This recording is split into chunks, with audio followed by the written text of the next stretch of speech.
Sika be multi. Kini mfana we patiti. Nasinda uya ndine chiki. Testament. Bata namba iro. Yofaraza non fara. Kanya ya Gerudo. Tirudo. Nyaya Yerudo. Inya yerudo. Sika be inya yerudo. Jawe ya pare de nya yerudo.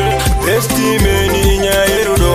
Jawe ya pare de nya yerudo. Sika be inya yerudo. Jawe ya pare de nya yerudo. Sika be inya yerudo.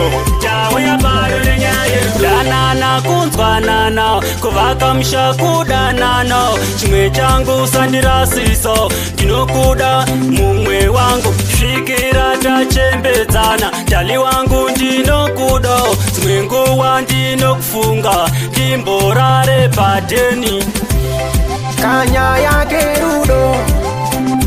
Tirudo. Nyaya Yerudo. Inya yerudo. Sika be inya yerudo. Jawe ya pare de nya yerudo. Testimony inya yerudo. Jawe ya pare de nya yerudo. Sika be inya yerudo. Jawe ya pare de nya yerudo. Sika be inya yerudo. Jawe ya pare de nya yerudo.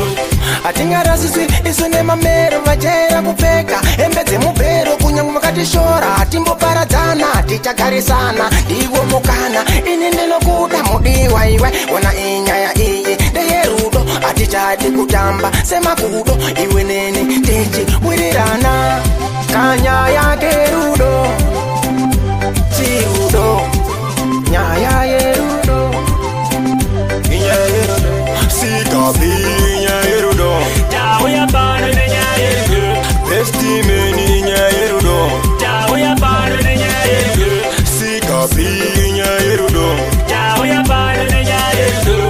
Sika be inya yerudo. Jawe ya pare de nya yerudo. Danana kunzwanana kuvaka mshakudanana chimwe changu sandirasiso ndinokuda mumwe wangu svikira tachembedzana dali wangu ndinokuda dzimwe nguwa ndinokufunga ndimborare padeni Kanya ya Gerudo. Tirudo. Nyaya Yerudo. Inya yerudo. Sika be inya yerudo. Jawe ya pare de nya yerudo. Testimony inya yerudo. Jawe ya pare de nya yerudo. Sika be inya yerudo. Jawe ya pare de nya yerudo. Sika be inya yerudo. Jawe ya pare de nya yerudo. Atingarasiswi isune mamero vachera kupfeka hembe dzemubhero kunyange makatishora timboparadzana tichagarisana ndiwo mukana ini ndinokuda mudiwa iwe ona inyaya iyi ndeyerudo atichadi kutamba semakudo iwe neni tichiwirirana Kanya ya Gerudo. Tirudo. Nyaya Yerudo. Inya yerudo. Sika be inya yerudo. Jawe ya pare de nya yerudo. Testimony inya yerudo. Jawe ya pare de nya yerudo. Sika be inya yerudo. Jawe ya pare de nya yerudo. Sika be inya yerudo. Jawe ya pare de nya yerudo. Pick up X-Men. TKs.